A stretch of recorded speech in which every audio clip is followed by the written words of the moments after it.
We've had repeated delays to the highly anticipated HDR panels for the next generation of wide color gamut monitors we've been longing for so long, but thankfully we have gotten some decent news. It's not a perfect situation, but I'll take it over nothing. So 3 panel manufacturers, AUO, LG and Samsung, have released details for the upcoming year and even some hints as to beyond for what we can expect from them, what they're producing. Now of course, all dates within are for panel manufacturing, and so there's going to be an inevitable delay between that and when we see the panels and actual monitors on sale, but we can assume it's only going to be a few months. I'll go through first the 21:9 news for each manufacturer and then just touch on their other developments which are still interesting. So starting with AOU, they have the best of the lot news-wise. The crazy cool 3440x1440 200Hz HDR etc. Asus and Acer monitors we got news on last year, well these are using the AOU panel, and the great news is the panel is finally going into mass production this July, so it's probably safe to presume we'll see a release date around Christmas this year for actual purchasable monitors. Here's hoping though a little before. Yes, that's like a year after what we originally thought they were going to be, but yeah, just please no more delays. This specific panel is the only true HDR supported 21:9 panel, so this is genuinely the most important news for us, as 21:9 still lacks a truly high quality color gamut display. Now, for LG, whilst failing with their HDR support, something I've touched on before and I'll talk about more in a bit, do at least have a unique selling point over everyone else, and that's their awesome 5120x2160 panel that they showed off earlier this year. It's looking to go into mass production this month, so we should see purchasable monitors by the end of the summer, which would be awesome. Unfortunately, this panel, whilst maintaining a truly awesome 5K or ultra-wide 4K, however you want to refer to it, resolution only supports the VESA HDR classification level of 600. Not even close to true HDR support. It's a complete lie to put the term HDR there. Something I've talked about much more in depth in a previous video, so go watch that. I'll link it in the description, or just head over to my channel page of the WAF website and it'll be there if you want to understand what's going on. The panel is also only 60Hz, which is a little bit of a shame, as a 100Hz panel would have been a huge improvement, but yeah, it's the first of its kind, and pushing that many pixels is obviously going to be hard. It's also clearly not for gaming due to response times anyway.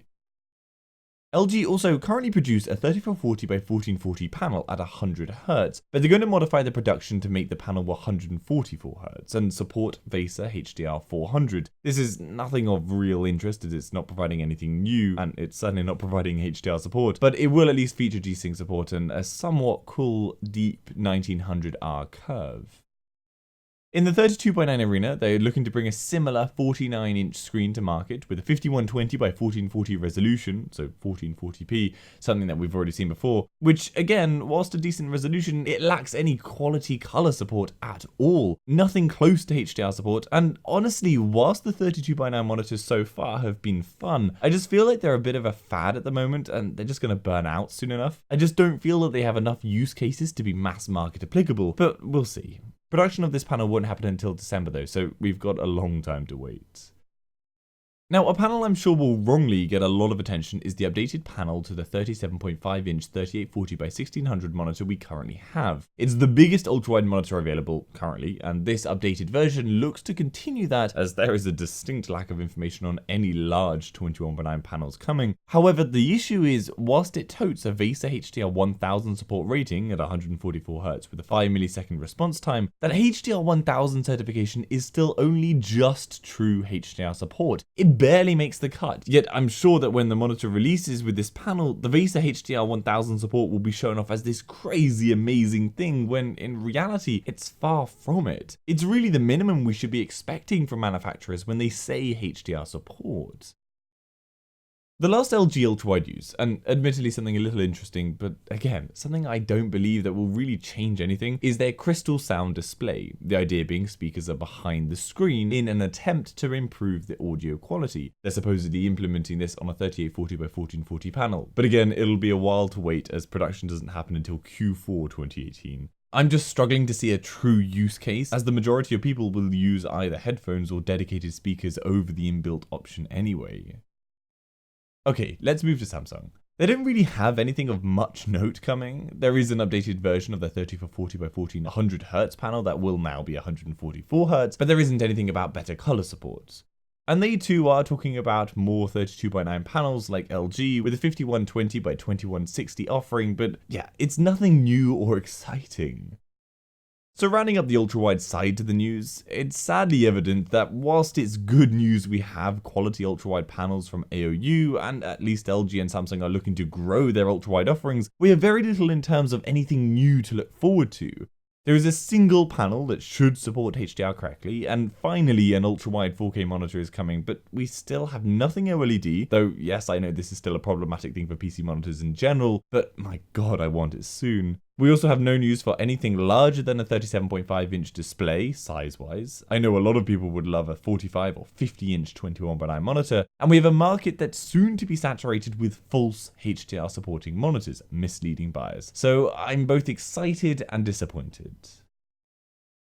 Before I finish though, I want to have a quick look at what else the companies are up to, because due to 21x9 not being the main focus, there is a lot of genuinely interesting stuff happening to 16x9 panels that we don't have access to yet, but hopefully will someday soon.